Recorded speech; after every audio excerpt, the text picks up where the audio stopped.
Soy Bob Cringely. Hace 16 años, cuando hacía mi serie documental para la televisión, Triumphs of the Nerds, entrevisté a Steve Jobs. Eso fue en 1995. 10 años antes, Steve había dejado Apple tras una dura pugna por el liderazgo con John Sculley, el consejero delegado que él mismo había traído a la compañía. Cuando hicimos la entrevista, Steve dirigía Next, la empresa que fundara aprovechando un nicho de mercado tras dejar Apple. Poco podíamos imaginarnos que en apenas 18 meses acabaría vendiendo Next a Apple y 6 meses después estaría dirigiendo la empresa. Por exigencias de la televisión, usamos solo parte de esa entrevista en aquella serie televisiva y durante años creímos que se había perdido para siempre porque la cinta original desapareció durante su traslado de Londres a Estados Unidos en los años 90. Pero hace unos días el director de dicha serie, Paul Sen, encontró una copia en VHS de la entrevista en su garaje. Steve Jobs concedió muy pocas entrevistas para la televisión y la mayoría no son buenas porque apenas reflejan el carisma, la franqueza y la visión de futuro que sí muestra esta entrevista. Por eso, al objeto de homenajear a un hombre fascinante, les ofrecemos la entrevista íntegra, la mayor parte de la cual jamás había sido vista. Cuénteme, ¿cómo entró usted en el mundo de los ordenadores personales? Bueno, me topé con mi primer ordenador a los 10 u 11 años. Me cuesta recordarlo porque soy un auténtico vejestorio, pero fue cuando tenía 10 u 11 años, hará cosa de 30 años. Por entonces nadie había visto un ordenador. Digamos que se habían visto en el cine. Eran unos armatostes enormes que zumbaban de lo lindo. Por alguna razón resaltaban las unidades de cinta magnética como icono del ordenador o alguna lucecita parpadeante. Realmente nadie había visto un ordenador. Eran objetos misteriosos de gran potencia cuya maquinaria hacía cosas en segundo plano. Así pues, ver un ordenador y usarlo era todo un privilegio por entonces. Y yo pude acceder a la NASA, al Ames Research Center, aquí en California, y usar un terminal de uso compartido, por lo que en realidad no veía el ordenador, sino el terminal compartido. Insisto, por aquella época cuesta recordar lo primitivos que eran. No existían los ordenadores con pantalla gráfica para vídeo, se trataba literalmente de una impresora, de un teletipo con un teclado donde uno introducía los comandos y había que esperar un rato hasta que la máquina hacía y te decía lo que fuera. Pero pese a ello, seguía resultando extraordinario, sobre todo para un niño de 10 años, que pudieras crear un programa, por ejemplo, con BASIC o Fortran, y que el aparato, digamos, que tomara tu idea y la ejecutara de alguna manera, consiguiendo resultados. Y si encima eran los resultados que preveías y tu programa funcionaba, era una experiencia increíblemente emocionante. Así que me fue fascinando el mundo de la informática.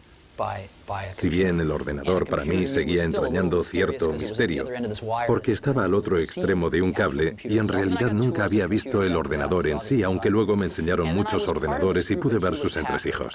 Más adelante formé parte de un grupo en Hewlett Packard.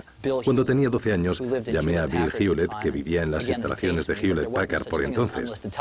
Este dato delata mi edad, pero entonces los números aparecían en el listín telefónico, con lo que me bastó con buscar su nombre. Él respondió al teléfono y le dije: hola, me llamo Steve Jobs. Usted no me conoce, pero tengo 12 años y estoy montando un contador de frecuencias y me gustaría que me diera algunos componentes que le sobren. Estuvo hablando conmigo durante unos 20 minutos, es algo que no olvidaré en la vida. Me dio los componentes, pero también un empleo en Hewlett Packard para ese verano. Yo tenía 12 años y aquello me influyó de una manera decisiva. Hewlett Packard era la única empresa que yo había visto a aquella edad y forjó mi idea de cómo era una empresa y lo bien que trataba a sus empleados.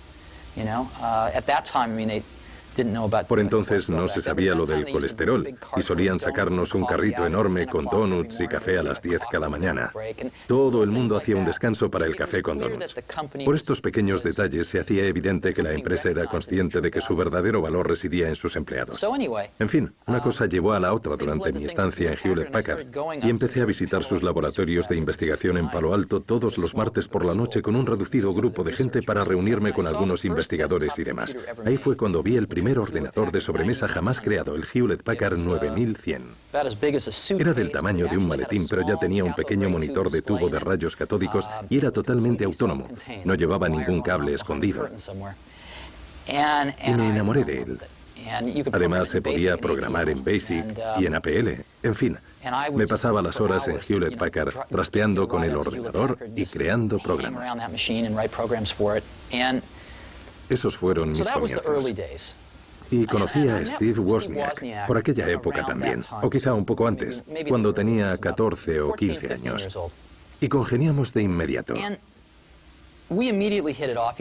Era la primera persona que conocía que sabía más de electrónica que yo. Así que me sentí... Él me encantaba. Me sacaría cosa de 5 años. Había estado en la universidad, pero lo habían expulsado por sus gamberradas. Vivía con sus padres y estudiaba el primer ciclo universitario en Diensa. Nos hicimos muy buenos amigos y hacíamos cosas juntos. Un día leímos un artículo en la revista Esquire sobre un tipo que se hacía llamar Captain Crunch, que supuestamente era capaz de hacer llamadas telefónicas gratuitas. Habrá oído la historia, seguro. Y de nuevo fue algo que nos fascinó. ¿Cómo se podía hacer algo así? Pensamos que sería un bulo. Empezamos a investigar en bibliotecas en busca de los tonos secretos que permitieran hacerlo. Al final resultó que estando en el Stanford Linear Accelerator Center de Stanford, una noche, en lo más recóndito de su biblioteca técnica, en la última estantería, en la balda inferior del rincón, encontramos una revista técnica de la empresa AT&T, donde se explicaba todo el procedimiento. Es otro momento que nunca olvidaré. Vimos la revista y pensamos, Dios mío, es cierto. Así que nos pusimos a montar un dispositivo que emitiera esos tonos. Y la cosa funcionaba así. Recuerda que antes, cuando uno hacía una llamada a larga distancia, se escuchaba un... ¿de fondo? Eran tonos como el de marcación telefónica, pero en otra frecuencia, con lo cual no podías reproducirlos. Descubrimos que se trataba de la señal enviada por un terminal telefónico a otro que controlaban los ordenadores de la red y que AT&T había cometido un error fatídico cuando diseñó la red telefónica original, la red telefónica digital, porque habían puesto la señalización de un terminal a otro en la misma banda de frecuencia que la voz, con lo que si el usuario lograba reproducir esas mismas señales podría emitirlas por el auricular y literalmente la red telefónica internacional de AT&T daría por hecho que la señal provenía de un ordenador de la compañía. Así que en unas 3 semanas conseguimos montar al fin una caja así que funcionaba. Recuerdo que la primera llamada que hicimos fue a Los Ángeles a un pariente de Woz en Pasadena, pero nos equivocamos de número y despertamos a un tipo en plena noche y nos pusimos a gritarle entusiasmados que nos había salido gratis la llamada, aunque el hombre no supo apreciarlo. Aún así, para nosotros fue algo milagroso.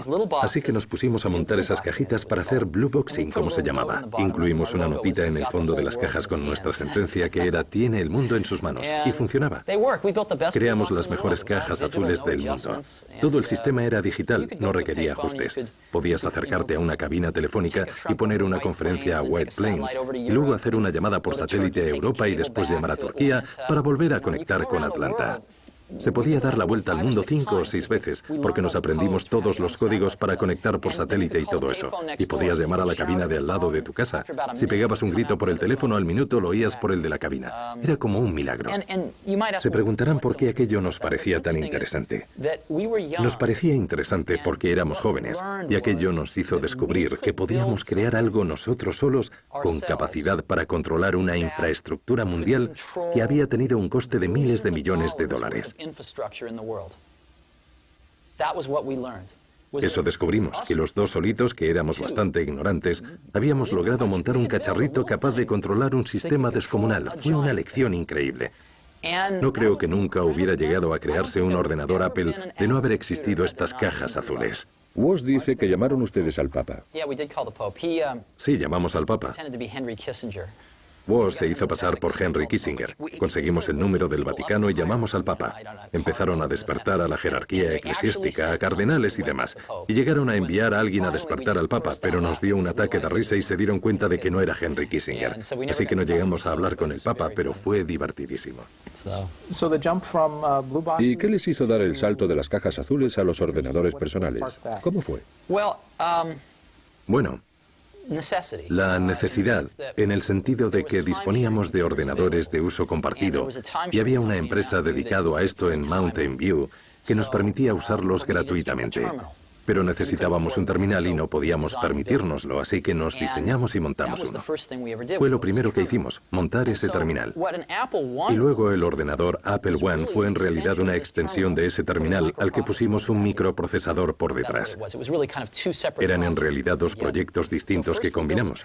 Primero montamos el terminal y luego creamos el Apple One. Y en realidad lo creamos para nosotros, porque no podíamos permitirnos comprar nada. con lo que nos agenciamos las piezas y montamos los aparatos a mano. Nos llevaba de 40 a 80 horas montar una unidad y siempre se nos averiaban porque llevaban cablecitos finísimos. Al final resultó que muchos de nuestros amigos también querían montarse un ordenador. Y aunque lograban agenciarse la mayoría de componentes, no tenían la destreza para ensamblarlos que nosotros habíamos adquirido al formarnos en la práctica, así que acabamos ayudándoles a montar la mayoría de ordenadores y se nos iba todo el tiempo. Así que se nos ocurrió crear lo que se llama un tablero de circuito impreso, una pieza de fibra de vidrio con cobre a ambos lados por donde discurren los cables para así montar el ordenador. Así podrían montarse ordenadores Apple I en unas pocas horas en vez de 40. Si tuviéramos un tablero así, podríamos vendérselos a nuestros amigos por el precio que nos costaba montarlo y así recuperar el dinero. Todo el mundo estaría contento y podríamos volver a disponer de nuestro tiempo. Y eso hicimos. Vendí mi furgoneta a Volkswagen y Steve su calculadora y conseguimos reunir dinero para pagar a un amigo que se encargaría de diseñar el tablero de circuito impreso. Fabricamos varios tableros y se los vendimos a nuestros amigos. Yo quería vender el resto para recuperar la furgoneta y la calculadora. Así que me planté en la primera tienda de ordenadores del mundo de Byte Shop en Mountain View, en la calle El Camino, creo que estaba, que se transformó en una librería de adultos años después, pero entonces era The Byte Shop. Y el gerente, creo recordar que se llamaba Paul Terrell, me dijo, mira, te compro 50 unidades. Fenomenal, le respondí, pero añadió, los quiero montados. Esto no se nos había ocurrido. Así que le dimos vueltas y pensamos, ¿por qué no? ¿Por qué no probarlo? Así que me pasé los días siguientes al teléfono hablando con distribuidores de componentes electrónicos. No sabíamos dónde nos metíamos. Les dije los componentes que necesitábamos. Decidimos comprar 100 lotes de componentes, montar 50 ordenadores y vendérselos a The Byte Shop al doble de lo que nos había costado montarlos. Y así sufragar el coste de los 100 y que nos quedaran 50 con los que obtener beneficios vendiéndolos. Así que convencimos a los distribuidores de que nos suministraran los componentes a crédito a 30 días sin saber lo que suponía. Nos dijeron, firmad aquí. Teníamos pues 30 días para pagarles. Compramos los componentes, montamos los ordenadores y le vendimos 50 a The Byte Shop en Palo Alto, que nos pagó cuando se cumplían 29 días y acto seguido fuimos a pagar a los distribuidores dentro de esos 30 días. El negocio estaba en marcha. Pero sufrimos la crisis de disponibilidad de beneficios de la que hablaba Marx. No disponíamos de nuestras ganancias en capital líquido. Nuestros beneficios eran 50 ordenadores apilados en un rincón. Tuvimos que plantearnos cómo hacer efectivos nuestros beneficios y nos planteamos el tema de la distribución, a ver si había más tiendas de ordenadores. Llamamos a otras tiendas por todo el país y así nos introdujimos en el negocio. La tercera persona clave en la creación de Apple fue un ex ejecutivo de Intel, Mike Markula. Le pregunté a Steve cómo se unió al proyecto. Estábamos diseñando el Apple II, para el que nos habíamos marcado unas metas mucho más ambiciosas. Woz, por su parte, quería añadir gráficos en color. Yo, por la mía, tenía muy claro que aunque había algunos aficionados al hardware capaces de montar sus propios ordenadores, o al menos de agregarle a nuestro tablero los transformadores para conectar el aparato a la corriente, la carcasa, el teclado, etc., y de conseguir los demás componentes, por cada uno de esos aficionados debía haber 1 millar de personas incapaces de hacer tal cosa, pero deseosas de meterse a trastear con programas, fans de la programación, tal y como yo lo había sido cuando tenía 10 años y descubrí aquel ordenador. Con lo que mi meta soñada con el Apple II era vender el primer ordenador personal real totalmente acabado, listo para usarse por cualquiera sin necesidad de entender de hardware. Y así, combinando ambas metas, concebimos el producto. Encontré a un diseñador y concebimos el acabado y demás. Queríamos fabricarlo todo en plástico. Ya teníamos todo preparado para ponernos en marcha, pero necesitábamos dinero para ensamblar las carcasas de los equipos y cosas así. Necesitábamos unos pocos cientos de miles de dólares, cantidad que excedía con creces nuestros medios. Así que salí a buscar inversores que pusieran capital riesgo y contacté con uno llamado Don Valentine, que vino a nuestro garaje y que, por cierto, más tarde dijo que yo tenía aspecto de renegado de la raza humana. Esa fue su famosa frase. Y me dijo que no estaba dispuesto a invertir en nosotros, pero nos recomendó a unos cuantos que podrían estarlo, y entre ellos estaba Mike Markula. Así que llamé a Mike por teléfono y se pasó a vernos. Mike había abandonado Intel a la edad de 30 o 31 años. Había sido encargado de producción y había adquirido acciones de la compañía y había ganado en torno a $1 millón con opciones de compra de acciones, que por entonces era bastante dinero, y lo había estado invirtiendo en petróleo y gas sin salir de casa ni nada. Y para mí, que estaba ansioso por meterse en otro negocio. Mike y yo congeniamos muy bien. Pues bien, Mike nos dijo que estaba dispuesto a invertir pasadas unas semanas, pero entonces le dije, no queremos tu dinero, sino a ti. Y convencimos a Mike de que se embarcara con nosotros en calidad de socio paritario. Así que Mike aportó dinero y se unió a nosotros, y los tres nos pusimos en marcha. Cogimos el diseño ya casi finalizado del Apple II y dispusimos la fábrica para su producción y anunciamos su salida al mercado unos meses después en la Feria de Informática de la Costa Oeste. ¿Y cómo fue? Fantástico. Conseguimos los mejores. La Feria de Informática de la Costa Oeste era de poca monta entonces, pero para nosotros era algo grandioso. Montamos un stand fantástico allí. Teníamos un proyector de televisión donde mostrábamos el Apple II y sus gráficos, que a día de hoy nos parecerán muy rudimentarios, pero entonces eran con diferencia los más avanzados que ofrecía cualquier ordenador personal. Y lo que recuerdo es que fuimos los protagonistas de la feria y muchos comerciantes y distribuidores empezaron a hacer cola y así despegamos. ¿Qué edad tenía usted? 21 años. 21 años. Sí. Y ya tenía un éxito arrollador. Y lo había conseguido de forma improvisada. No había recibido formación específica en este campo. ¿Cómo aprendió a dirigir una empresa?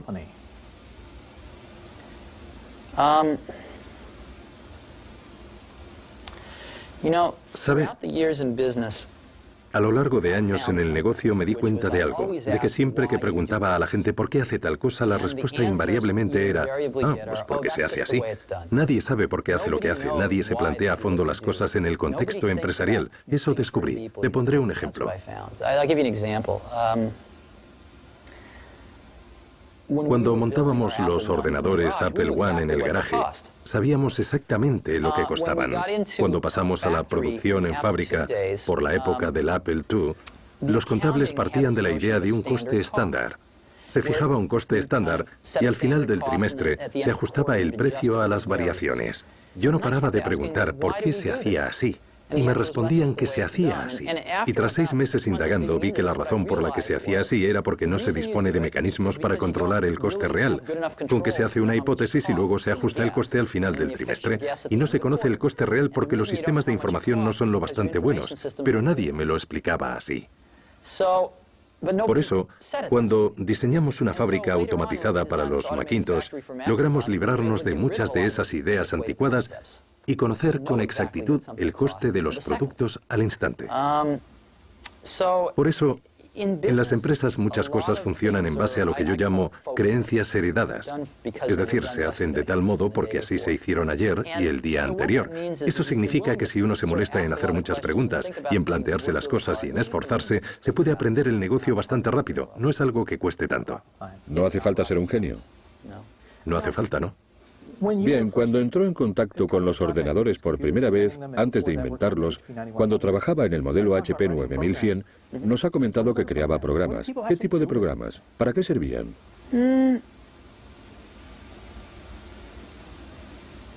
Verá, lo que hacíamos con ellos. Mejor le pondré un ejemplo sencillo. Cuando estábamos diseñando nuestra caja azul, creamos un montón de programas ad hoc para ayudarnos a diseñarla. Programas que nos hacían gran parte del trabajo sucio, como calcular las frecuencias maestras con subdivisores para obtener otras frecuencias y cosas así. Nos valimos bastante del ordenador para calcular el margen de error que podíamos obtener en las frecuencias y cuánto podía tolerarse. Así que los usábamos en el trabajo, pero lo más importante es que no se trataba de usarlos para asuntos prácticos, sino de utilizarlos y que fueran un reflejo del proceso mental para que nos enseñaran a pensar. Lo más valioso de aprender. Creo que todo el mundo en este país debería aprender a programar ordenadores. Debería aprender un lenguaje de programación porque te enseña a pensar. Es como ir a la facultad de Derecho. No creo que cualquiera deba ser abogado. Pero estudiar Derecho nos resultaría útil a todos porque te enseña a pensar de cierta manera. Lo mismo que programar ordenadores te enseña a pensar de otro modo. Así que yo veo la informática como un arte liberal. Debería ser algo que aprendiera todo el mundo, al que dedicaran un año de su vida, que una asignatura fuera aprender a programar. Ya, pero yo aprendí APL y es una de las razones por las que voy por la vida dando tumbos. Ya, pero si echa la vista atrás, ¿lo considera o no una experiencia enriquecedora que le enseñó a pensar de un modo distinto? Pues no pienso eso especialmente. Vale. Otros lenguajes quizá más, pero empecé con el APL. Como decíamos, obviamente, el Apple II tuvo un éxito tremendo. Sí. Tuvo un éxito increíble. Y la empresa subió como la espuma y finalmente salió a bolsa y ustedes se hicieron muy ricos. ¿Qué siente uno al hacerse rico? Es muy interesante. Pagaban por mí algo más de $1 millón cuando tenía 23 años, más de 10 millones cuando tenía 24 y más de 100 millones cuando tenía 25. Y no le di mayor importancia, porque nunca me dediqué a esto por dinero.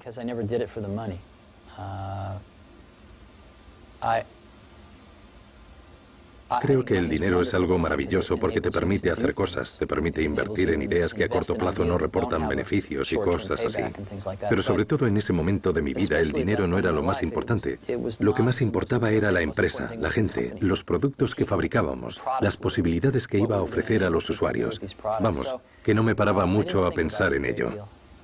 Nunca se me ocurrió vender acciones. Estaba convencido de que la empresa iría muy bien a largo plazo. Algo decisivo para la creación del ordenador personal fue el trabajo pionero que se estaba llevando a cabo en el Centro de Investigación Palo Alto de Xerox, centro que Steve visitó por primera vez en 1979. Había 3 o 4 personas que no paraban de darme la lata con que moviera el culo y fuera a conocer Xerox Park para ver lo que estaban haciendo allí. Al final les hice caso y fui. Fueron muy amables y me mostraron en lo que andaban trabajando. Concretamente me enseñaron 3 proyectos, aunque me quedé tan deslumbrado por el primero que ni llegué a ver los otros 2. Una de las cosas que me mostraron fue la programación orientada al objeto. Me lo mostraron, pero ni siquiera alcancé a verlo. Otro proyecto que me mostraron fue un sistema computacional en red. Tenían más de un centenar de ordenadores alto conectados en red con su propio correo electrónico, etcétera, etcétera. Pero tampoco pude asimilarlo por lo deslumbrado que me había quedado por lo primero que me habían enseñado, la interfaz gráfica de usuario. Me pareció lo mejor que había visto en mi vida. Recuerdo que aún tenía muchos fallos. Lo que me mostraron estaba inacabado. Habían hecho varias cosas mal, pero no lo sabíamos entonces. Con todo y con eso tenían el germen de la idea y lo habían hecho muy bien. Y en apenas 10 minutos me quedó patente que todos los ordenadores funcionarían así algún día. Era evidente. Estaba por ver cuántos años harían falta y quién se llevaría el gato al agua.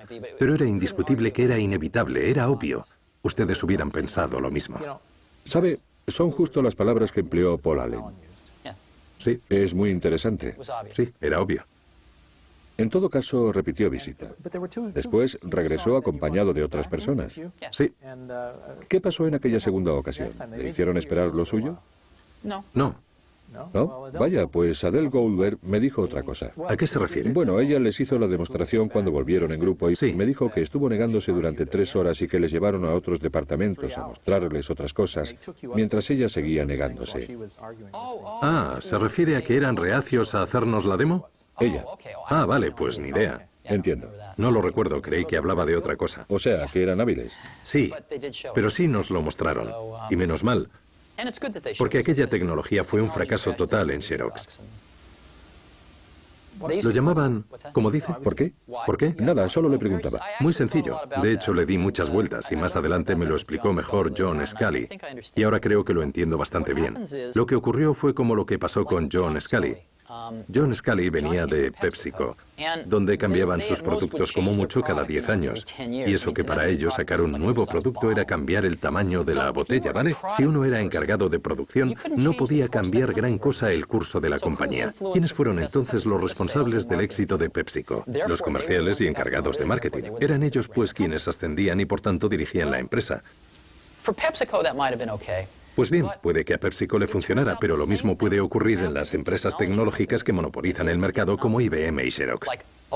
Si eras encargado de producción en IBM o Xerox, ¿qué más daba que pudieras producir mejores ordenadores o fotocopiadoras? Cuando una empresa monopoliza su sector de mercado, esta deja de tener éxito. Luego, quienes pueden conseguir mayor éxito para la compañía son los encargados de ventas y de marketing, que acaban dirigiendo estas empresas.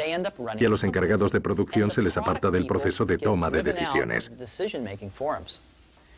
Y las empresas se olvidan de lo que supone fabricar un buen producto. La gente con sensibilidad e ingenio para crear los productos de calidad que hicieron que la empresa monopolizara el mercado queda anulada por quienes dirigen la empresa, que no saben distinguir entre un buen y un mal producto. Gente que no tiene ni idea del dominio del oficio que requiere tomar una buena idea y convertirla en un buen producto, y a quienes no suele moverle un interés genuino de ayudar a los consumidores. Así ocurrió en Xerox. Los del parque solían llamar a los directivos cabezas de tóner. Venían al centro de investigación y no tenían ni idea de lo que les enseñaban. Para que los espectadores lo entiendan, ¿qué es el tóner? Pues el tóner es lo que se pone en las fotocopiadoras. Ya sabe, el tóner que se añade en fotocopiadoras industriales. El polvillo negro. Ese polvillo negro, sí. Los directivos no veían más allá de la función de fotocopiadora. Digamos, no tenían la más remota idea de las posibilidades de un ordenador, así que fracasaron aún teniendo todas las papeletas para triunfar en el sector informático. Xerox podría haber dominado el mercado informático hoy día, podría haber multiplicado por 10 su tamaño, podría haber sido una IBM, podría haber sido la IBM de los 90, podría haber sido el Microsoft de los 90. Pero en fin, es agua pasada, ya da igual. Desde luego. Ha mencionado a IBM. Cuando IBM se introdujo en el mercado, ¿eso intimidó a Apple? Desde luego. Es decir, por un lado estaba Apple, una empresa valorada en $1.000 millones, y por otro IBM, por entonces valorada en unos $30.000 millones, que se disponía a introducirse en el mercado. Claro que nos asustó, no era para menos. Aunque cometimos un error garrafal. El primer producto que sacó IBM era malo, realmente pésimo, y nosotros cometimos el error de no darnos cuenta de que había mucha gente interesada en ayudar a IBM a mejorar su producto. Por eso, si hubiera dependido exclusivamente de IBM, habrían fracasado.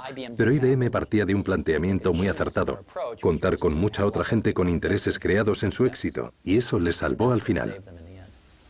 Usted volvió de su visita al Xerox Park con una idea. ¿Cómo la puso en práctica? Pues reuní a nuestros mejores empleados y les puse a trabajar en ello. El problema era que habíamos contratado a un grupo de gente de Hewlett Packard y no acababan de entender la idea. Recuerdo tener unas discusiones tremendas con algunos que pensaban que lo más chulo de la interfaz de usuario era que tuviera teclas programables en la parte inferior de la pantalla. No concebían lo que era una fuente de espaciado proporcional o un ratón. De hecho, recuerdo una discusión. Me gritaban que nos llevaría 5 años diseñar un ratón y que cada uno nos costaría $300. Al final me harté, salí y di con la empresa David Kelly Design. Les pedí que me diseñaran un ratón y en 90 días teníamos un ratón cuya producción nos salía por 15 pavos y de una fiabilidad increíble. Me di cuenta de que, en cierto modo, Apple no contaba con gente capacitada para entender la idea que me proponía en muchos sentidos. Un grupo reducido sí la captaba, pero el equipo en general, en su mayoría procedente de Hewlett Packard, no tenía la más remota idea. Ahí entra en juego el problema de la profesionalidad, que tiene su lado bueno y su lado malo, ¿no? Pues no, no es que tenga un lado bueno o malo, es que la gente se confunde. Las empresas se confunden. Cuando empiezan a crecer, lo que quieren es repetir su éxito inicial. Muchas piensan, bien, hay una fórmula mágica en la manera en que hemos logrado el éxito, e intentan institucionalizar ese modo de proceder en todos los ámbitos de la empresa. Y muy pronto la gente empieza a no distinguir el proceso de producción del producto final. Y eso supuso a la larga la perdición para IBM. IBM cuenta con los mejores fabricantes del mundo. Pero olvidaron pensar en el producto final. Y también es un poco lo que pasó en Apple. Teníamos a mucha gente estupenda gestionando la fabricación, pero no sabían nada del producto que fabricaban. Y a lo largo de mi carrera profesional he ido descubriendo que los mejores profesionales son los que de verdad entienden la esencia del producto. Y es una lata dirigirlos, pero uno hace de tripas corazón porque son buenísimos con el producto final. Así se obtienen buenos productos, no importa cómo se fabriquen, sino su contenido. Sufrimos en cierta medida ese problema en Apple. Y ese mismo problema nos llevó a diseñar el ordenador Lisa, que tuvo sus momentos. En cierto modo era un ordenador muy adelantado a su tiempo, pero no se comprendió bien el contenido fundamental del producto. Apple se alejó demasiado de sus orígenes. Para los empleados procedentes de Hewlett Packard, $10.000 les parecía barato. Para nuestro mercado, para nuestros canales de distribución, $10.000 era un precio imposible. Así que fabricamos un producto que no encajaba con la filosofía de nuestra empresa, nuestra imagen, nuestros canales de distribución ni nuestra clientela. No podían permitirse un producto semejante y fue un fracaso. John Couch y usted se enfrentaron por el liderazgo de la empresa. Totalmente, y perdí. Así es. ¿Qué provocó ese enfrentamiento? Yo creía que la producción de los ordenadores Lisa iba a acarrearnos serios problemas. Opinaba que iba por muy mal camino, como acabo de explicar. Pero no logré convencer a suficientes altos cargos de Apple de que ese era el caso. Y dirigíamos la empresa en equipo por lo general. Así que fracasé en mi intento. Y estuve obsesionado con el tema durante unos meses, pero no mucho después me dio por pensar que si no hacíamos algo al respecto, el Apple II estaba perdiendo fuelle. Y necesitábamos hacer algo rápidamente con esa tecnología, o Apple podría dejar de existir como la empresa que era. Así que formé un pequeño equipo al que encomendé el Macintosh. Y nos embarcamos en una misión divina para salvar a Apple. A nadie más se lo parecía, pero al final teníamos razón. Y conforme fuimos desarrollando el Mac, me fue quedando claro que era una forma de reinventar Apple. Lo reinventamos todo. Reinventamos la forma de fabricar los ordenadores. Visité unas 80 fábricas automatizadas en Japón y montamos la primera fábrica automatizada de ordenadores del mundo aquí, en California. Adoptamos el microprocesador 68000 del Lisa. Negociamos un precio 5 veces menor de como Lisa iba a pagarlo porque íbamos a producir un volumen muy superior. Y empezamos a diseñar el producto pensando en venderlo por $1000, pero no pudimos. Lo llamamos Macintosh. Podríamos haberlo vendido a $2000, pero lo sacamos a $2500. Dedicamos 4 años de nuestra vida exclusivamente a eso, a fabricar el producto y a montar la fábrica automatizada, es decir, la maquinaria para fabricar las máquinas. Montamos un sistema de distribución totalmente nuevo, adoptamos una estrategia de marketing totalmente novedosa y creo que dio muy buenos resultados. Bien, usted fue quien motivó al equipo. Tuvo que guiarles. Tuvimos que reunir al equipo. Sí, tuvo que reunir al equipo, motivarlo, guiarlo, lidiar con él. Hemos entrevistado a muchas personas del equipo que creó el Macintosh. ¿Sí? Y todos atribuyen su éxito al entusiasmo que usted le puso, a su visión de futuro. ¿Qué prioridades estableció? ¿Qué considera importante a la hora de crear un producto?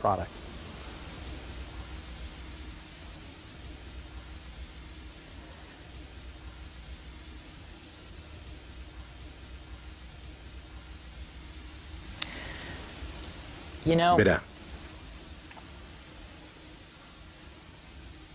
una de las cosas que más perjudicó a Apple después de mi partida fue que John Sculley contrajo una enfermedad muy grave. Una enfermedad que he visto contraer a más gente. La enfermedad de pensar que con tener una buena idea se tiene el 90% del trabajo. Y que basta con decir a los demás, aquí tenéis una idea fantástica para que la hagan realidad. Y el problema es que requiere un tremendo conocimiento del oficio hacer de una buena idea un buen producto. Y conforme uno va desarrollando una buena idea, va cambiando y creciendo, y nunca acaba materializándose como se concibió, porque uno va aprendiendo al entrar en los detalles, aunque también va teniendo que sacrificar cosas importantes en pos del resultado final. Hay determinados comportamientos que no puedes conseguir de los electrones, del plástico, del cristal, de una fábrica o de un robot. Y cuando integras todo esto, el diseño de un producto requiere tener 1000 cosas en mente. Todos esos conceptos y conseguir que encajen de diferentes maneras para alcanzar tu objetivo. Y cada día descubres algo nuevo, ya sea un nuevo problema o una nueva oportunidad de hacer que todas esas piezas encajen de una forma distinta. Y en ese proceso está la magia. Así pues, arrancamos con un montón de ideas estupendas, pero siempre he tenido la impresión de que un equipo que hace algo en lo que realmente cree es como cuando, siendo yo un crío, había un viudo que vivía en la calle y rondaba los 80. Daba miedo mirarle, pero intimé un poco con él. Se le ocurrió pagarme por cortarle el césped o algo así. Y un día me pidió que lo acompañara a su garaje porque quería enseñarme algo, y entonces sacó su viejo y polvoriento pulidor de piedras. Estaba compuesto por un motor, una lata de café y una banda en medio. Acompáñame, me dijo, y salimos al patio y cogimos unas piedras corrientes y feas. Las metimos en la lata junto con un poco de líquido y de arenilla. Cerramos la lata y encendió el motor. Vuelve mañana, me dijo. Y la lata metía mucho ruido con el golpeteo de las piedras. Cuando regresé al día siguiente y abrimos la lata, sacamos unas piedras preciosas y totalmente pulidas.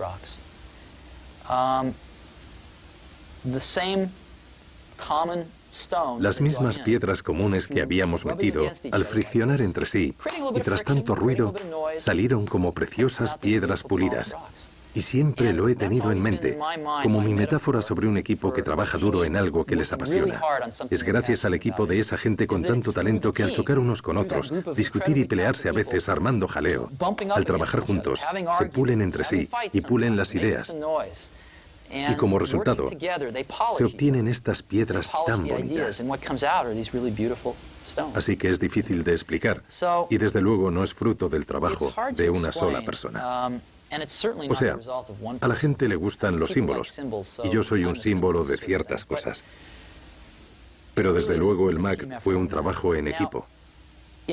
Ahora bien, he observado algo desde los inicios de Apple que entonces no sabía cómo explicar, pero le he dado muchas vueltas desde entonces.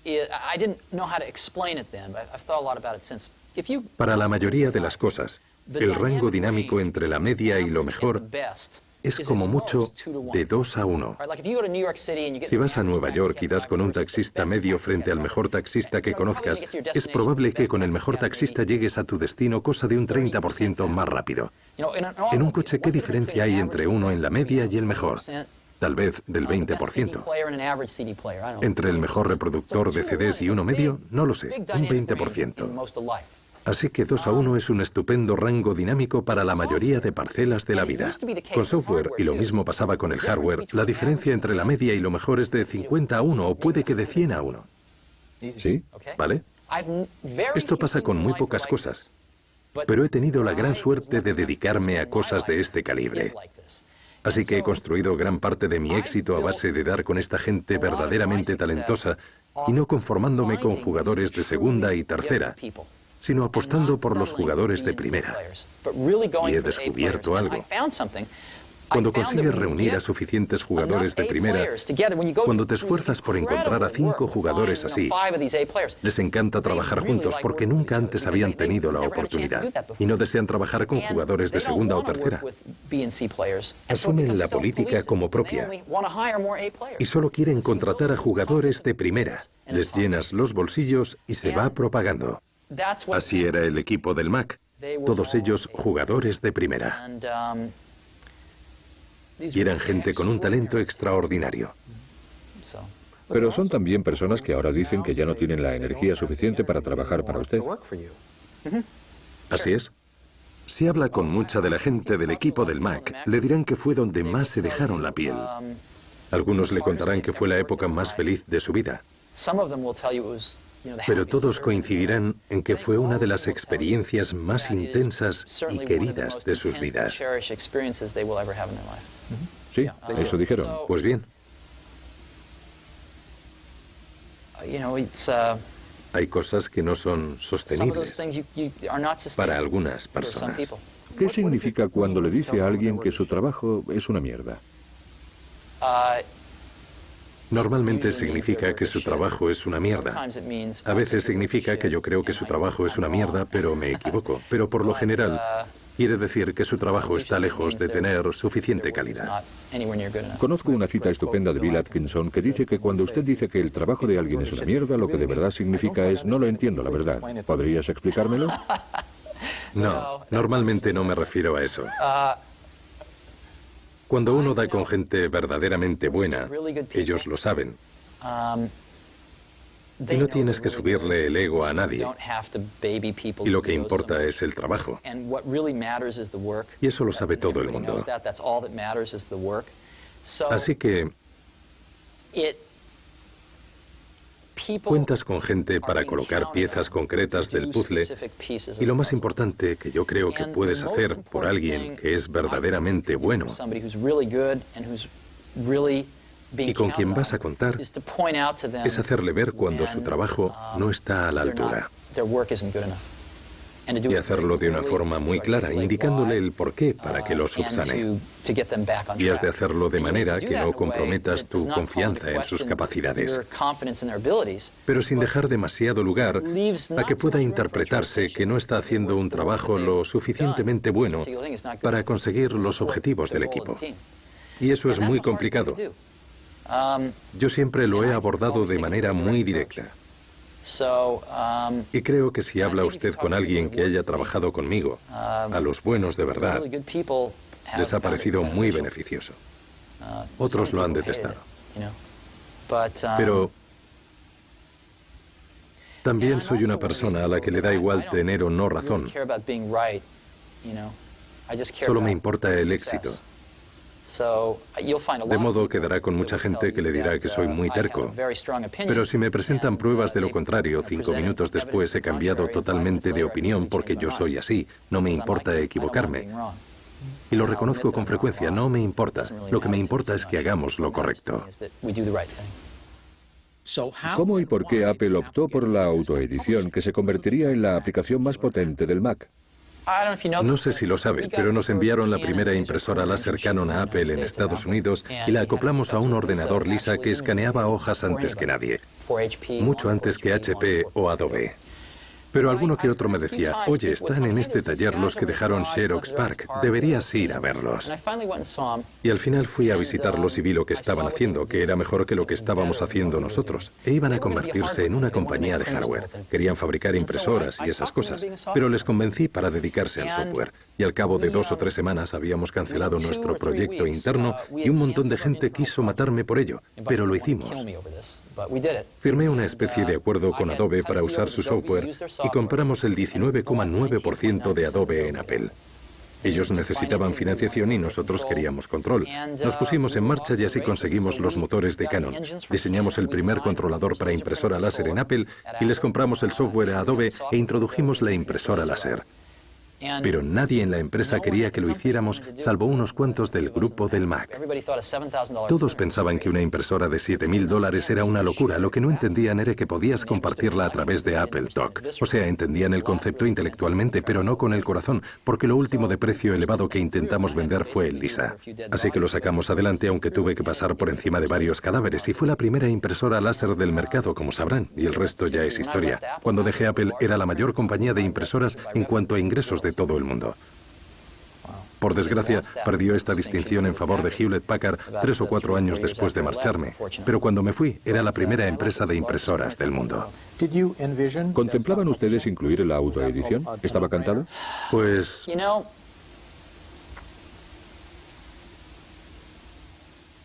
sí. Pero también consideramos en serio el entorno de red, de modo que en enero de 1995, con ocasión de nuestra junta anual en la que introdujimos nuestros nuevos productos, posiblemente cometí el mayor error de marketing de toda mi carrera. En 1985. 1985, perdón. Es posible que cometiera mi mayor metedura de pata en marketing de toda mi carrera al anunciar Macintosh Office, en vez de la autoedición sin más.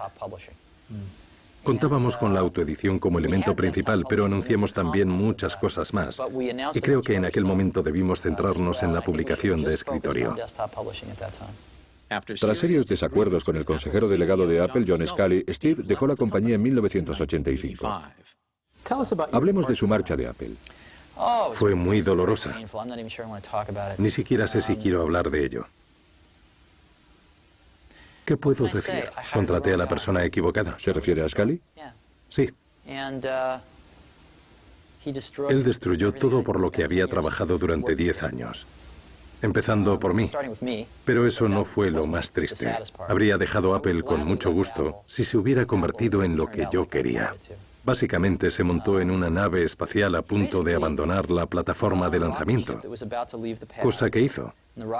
Pero se le subió a la cabeza. Se lió y pensó que él había construido la nave. Luego, digamos que cambió la trayectoria de manera que era inevitable que se estrellara contra la Tierra. Los días previos al lanzamiento del Macintosh y sus primeros pasos fueron el estrellato de Steve y John. Fue un periodo en que ambos estaban en boga. Exacto. Y entonces pasó algo que les hizo separarse. Así es. ¿Qué fue? Bueno, lo que pasó fue que el sector entró en recesión a finales de 1984. Las ventas empezaron a contraerse seriamente y John no sabía qué hacer, no tenía ni idea. Así que había un vacío de poder en Apple. Había directores francamente fuertes encargados de dirigir las divisiones. Yo llevaba la del Macintosh y otra persona se encargaba del Apple II. Había problemas con algunos departamentos. Había un encargado de almacenamiento que era para echarle de comer aparte y un par de cosas que debían cambiarse, pero todos esos problemas actuaron como una olla a presión debido a la contracción del mercado. Y carecíamos de líder. Con lo que John no tenía muy contenta a la Junta. Y seguramente no duraría mucho en la compañía. Y algo que nunca había visto en John hasta entonces era su increíble instinto de supervivencia.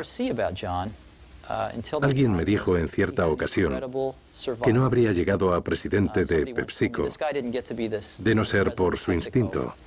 Y era cierto.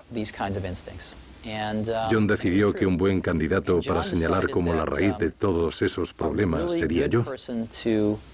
Así que surgió el conflicto entre ambos. John estableció una relación muy estrecha con la junta directiva y le creyeron.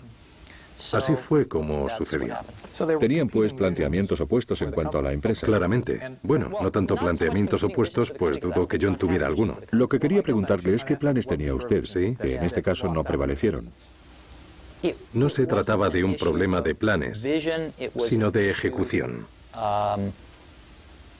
En el sentido de que yo opinaba que Apple necesitaba un liderazgo mucho más enérgico que unificase a las distintas facciones que habíamos creado al organizarnos en secciones. Creía que el Macintosh era el futuro de Apple, que debíamos restringir drásticamente los gastos referentes al ordenador Apple II, que debíamos invertir fuertemente en el área del Macintosh, en esa línea. Y los planes de John eran seguir siendo el consejero delegado. Y cualquier cosa que le ayudara a conseguirlo le parecía bien. Así que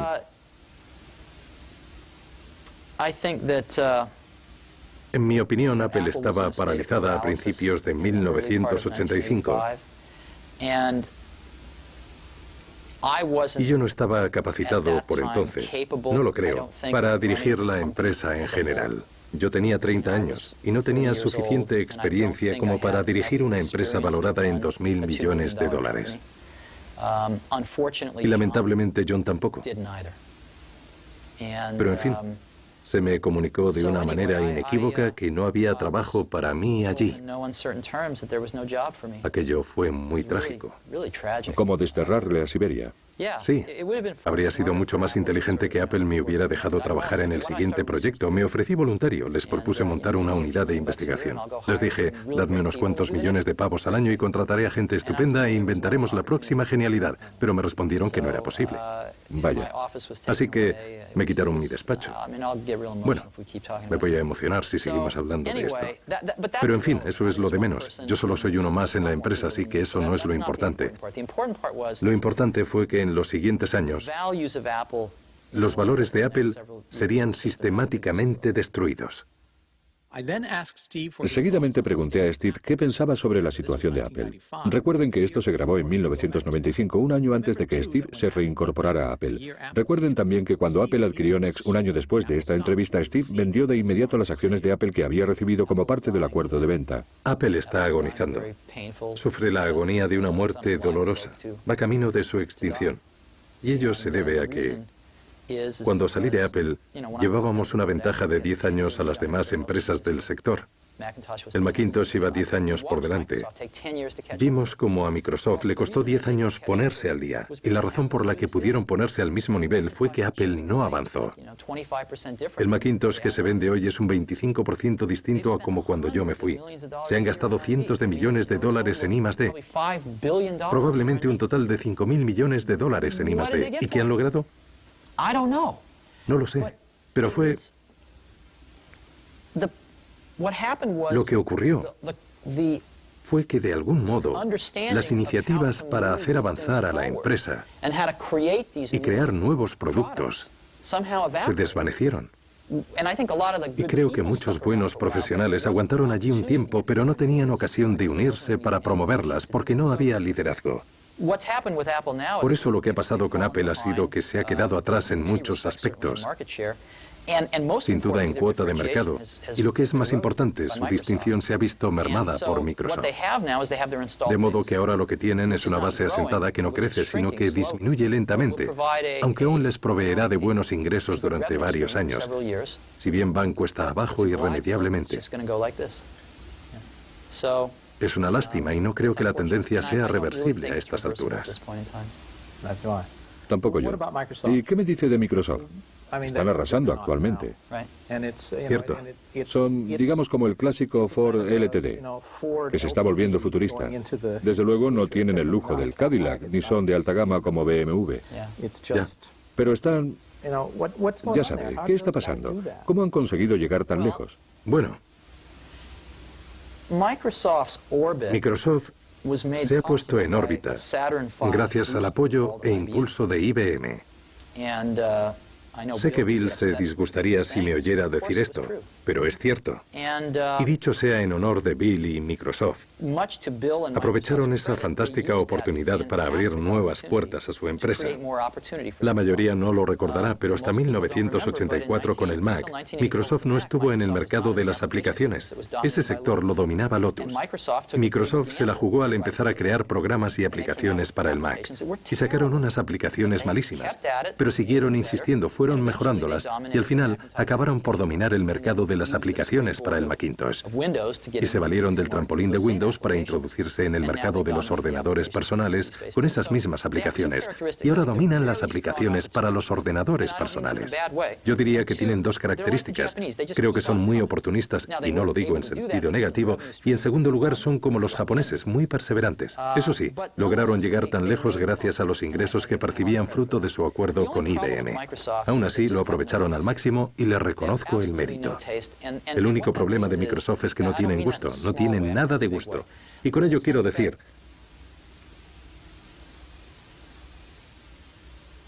no me refiero a los detalles, sino en un sentido más amplio, en el sentido de que no buscan ideas originales ni enriquecen culturalmente sus productos. Se preguntarán por qué es importante. Por ejemplo, la idea de usar fuentes de espaciado proporcional se sacó de leer manuales de composición tipográfica y analizar libros de gran belleza. De ahí se sacan las ideas. De no haber sido por el Mac, Microsoft nunca habría ofrecido estas características en sus productos. Por eso supongo que me entristece, no el éxito de Microsoft. Eso no me supone ningún problema, se lo han ganado en general. Lo que me supone un problema es que se limitan a fabricar productos de tercera categoría. Fabrican productos sin alma, fabrican productos sin un espíritu educativo, son productos muy prosaicos y lo más triste es que la mayoría de los clientes que los compran tampoco tienen mucho ánimo de ilustrarse. Pero la única forma de hacer progresar a nuestra especie es tomar los mejores productos y hacerlos llegar a todo el mundo, para que todos nos eduquemos con los mejores productos que existan y que empecemos a entender la sutil diferencia que supone usar los mejores productos. Y en ese sentido, Microsoft es como el McDonald's. Y eso es lo que me entristece, no que Microsoft haya salido triunfante, sino que sus productos no hagan alarde de más perspicacia y creatividad. ¿Y qué hace usted en ese sentido? Hablemos de Next. No estoy haciendo nada. Bien.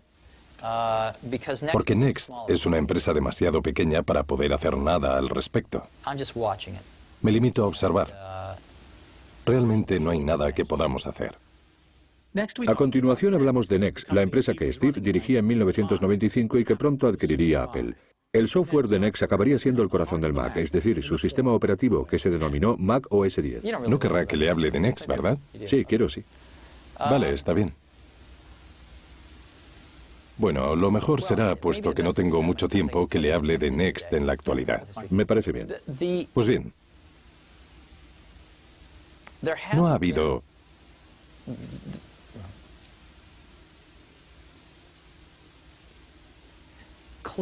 Claramente,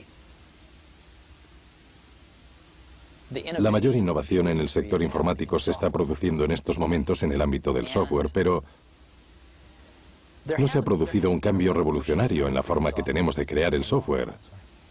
Eso es... Disculpe. La innovación en nuestro sector está en el software, pero nunca se ha producido un cambio revolucionario en la forma de crear software, no en los últimos 20 años.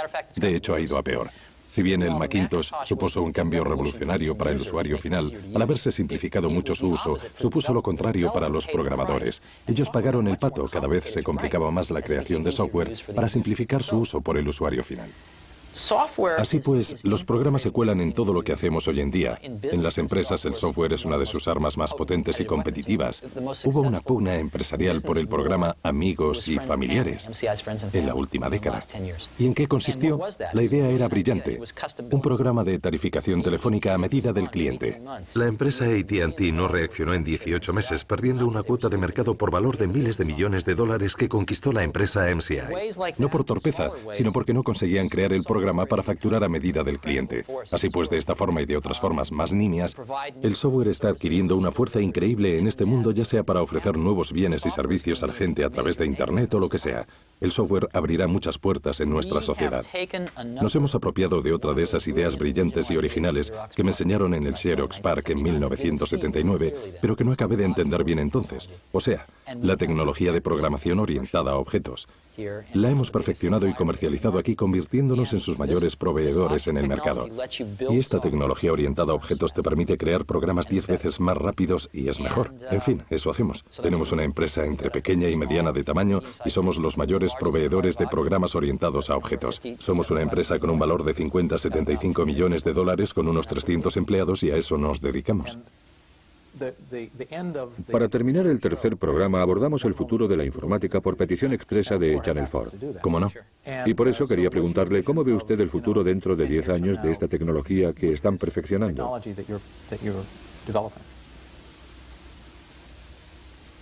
Pues verá, yo creo que Internet y la red se están produciendo dos cosas muy interesantes en el mundo de la programación y de la informática. Por un lado, la programación orientada a objetos y por otro, la red. Internet es algo apasionante porque supone haber cumplido nuestro sueño de que el ordenador no se limitara a ser principalmente un dispositivo para realizar cálculos, sino que se metamorfoseara en un dispositivo para la comunicación. Y con Internet está ocurriendo al fin. Y en segundo lugar, es fascinante que no sea propiedad de Microsoft, porque así se está produciendo mucha innovación. Por eso creo que Internet va a repercutir profundamente en nuestra sociedad. Como saben, en Estados Unidos se vende un 15% de bienes y servicios a través de la venta por catálogo o por televisión. Este porcentaje se trasladará a Internet e incluso se incrementará. Son miles de millones. Pronto se venderán bienes y servicios por un valor de decenas de miles de millones de dólares a través de la red. Internet se puede entender como el canal de distribución directo al cliente por excelencia. Otra forma de verlo es pensar que hasta la empresa más pequeña del mundo podrá proyectarse en Internet como la empresa más grande del mundo. Así pues, creo que Internet, cuando echemos la vista atrás dentro de 10 años, Internet va a ser la tecnología que marque esta época. Va a representar un momento determinante para la informática. Y creo que va a ser un fenómeno de enorme repercusión que ha insuflado toda una nueva vida a los ordenadores personales. Tendrá una enorme repercusión, sí. ¿Y están ustedes creando software para...? Desde luego, como todo el mundo. Ya. Olvídese de nosotros. Como sector Internet va a abrir nuevas puertas al sector informático. Sí. Y es otra de esas cosas que resultan evidentes a toro pasado, pero que hace 5 años, ¿quién lo hubiera dicho? Cierto. ¿No es maravilloso el mundo que nos ha tocado vivir?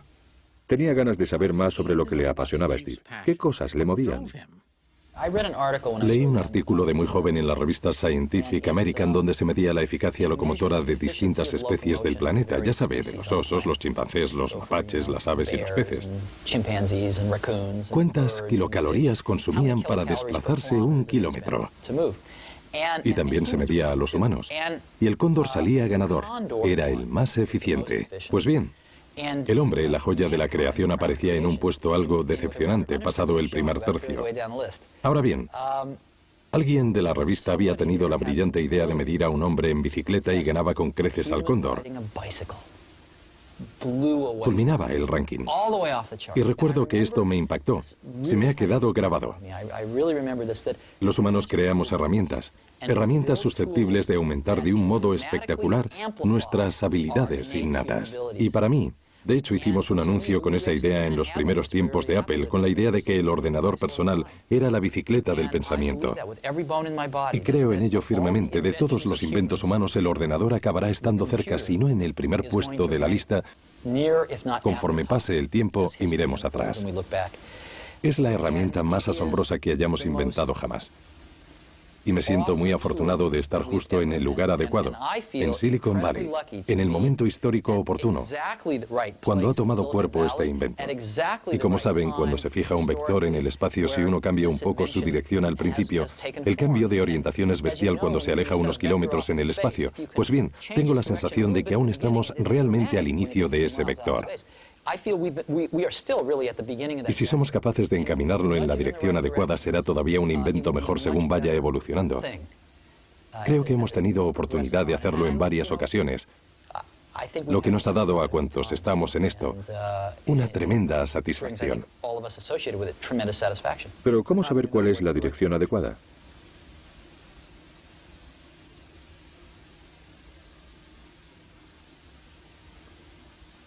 Verá, en última instancia,